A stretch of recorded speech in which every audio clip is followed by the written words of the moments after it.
ಅದೇ ಅಪೆಂಡಿಸ್ ಆದಮೇಲೆ ನಾವು ನೋಡ್ಕೊಂಡಿಲ್ಲ, ಸುಮ್ಮನೆ ಏನೋ ನೋವು ಅಂತ ಹೋಗಿ ಒಂದು ಇಂಜೆಕ್ಷನ್ ಮಾಡಿಸ್ಕೊಂಬರೋರು, ನೋಡ್ಕೊಂಡಿಲ್ಲ. ಹಂಗಾಗಿ ಅದು ಕ್ಯಾನ್ಸರ್ಗೆ ಕನ್ವರ್ಟ್ ಆಗಿದೆ.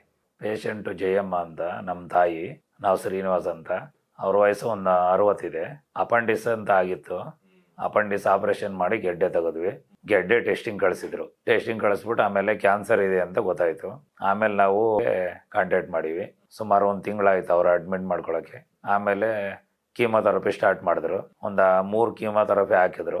ಕೀಮೋ ಹಾಕಿದಾಗ ಸ್ವಲ್ಪ ನೋವು ಕಡಿಮೆ ಆಗುತ್ತೆ, ಮತ್ತೆ ಕೀಮೋ ಸ್ಟಾಪ್ ಆದಮೇಲೆ ನೋವು ಜಾಸ್ತಿ ಆಗುತ್ತೆ. ಆಮೇಲೆ ಸಪ್ಲೈ ಇಲ್ಲ ಅಂದರು. ಆವಾಗ ನಮ್ಮ ಫ್ರೆಂಡ್ ಒಬ್ಬರು ರೆಫರ್ ಮಾಡಿದ್ರು ಇಲ್ಲಿಗೆ. ಪುನರ್ಜನ ಆಸ್ಪತ್ರೆ ಇದೆ, ಅಲ್ಲಿ ಆಯುರ್ವೇದಿಕ್ ಮೆಡಿಸಿನ್ ಕೊಡ್ತಾರೆ, ಹೋಗಿ ನೋಡೋಗಿ ಅಂತ ಹೇಳಿದ್ರು.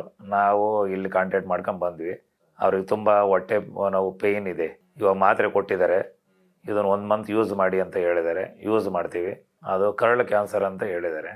ಇದೆಲ್ಲ ಆಗಿ ಒಂದು 6 ಮಂತ್ ಆಯಿತು. ಕೀಮೋ 3 ಆಗಿದೆ. ಆಪ್ರೇಷನ್ ಅಲ್ಲೇ ಮಾಡಿದ್ರು, ಪ್ರೈವೇಟಲ್ಲಿ ಮಾಡಿಸಿದ್ವಿ. ಅವ್ರಿಗೆ ಸ್ವಲ್ಪ ಊಟ ಸೇರ್ತಾ ಇಲ್ಲ, ವಾಮಿಂಟ್ ಆಗುತ್ತೆ ಜಾಸ್ತಿ ನೀರು ಕುಡಿದ್ರೆ. ಸ್ವಲ್ಪ ಹೊಟ್ಟೆ ನೋವು ಇದೆ, ಹೊಟ್ಟೆ ಉರಿ, ಹೊಟ್ಟೆ ನೋವು, ಸುಸ್ತು, ಈ ಥರ ಸಮಸ್ಯೆ ಇದೆ. ಎದ್ದೆಲ್ಲ ಓಡಾಡ್ತಾರೆ, ಏನು ತೊಂದರೆ ಇಲ್ಲ. ಊಟ ಸ್ವಲ್ಪ ಕಡಿಮೆ ಮಾಡ್ತಾರೆ, ನೀರು ಜಾಸ್ತಿ ಕುಡಿದ್ರೆ ವಾಮಿಂಟ್ ಆಗುತ್ತೆ. ಅದು ಬಿಟ್ಟರೆ ಬೇರೆ ಏನಿಲ್ಲ. ಅದೇ ಅಪೆಂಡಿಸ್ ಆದಮೇಲೆ ನಾವು ನೋಡ್ಕೊಂಡಿಲ್ಲ, ಸುಮ್ಮನೆ ಏನೋ ನೋವು ಅಂತ ಹೋಗಿ ಒಂದು ಇಂಜೆಕ್ಷನ್ ಮಾಡಿಸ್ಕೊಂಬರೋರು, ನೋಡ್ಕೊಂಡಿಲ್ಲ. ಹಂಗಾಗಿ ಅದು ಕ್ಯಾನ್ಸರ್ಗೆ ಕನ್ವರ್ಟ್ ಆಗಿದೆ.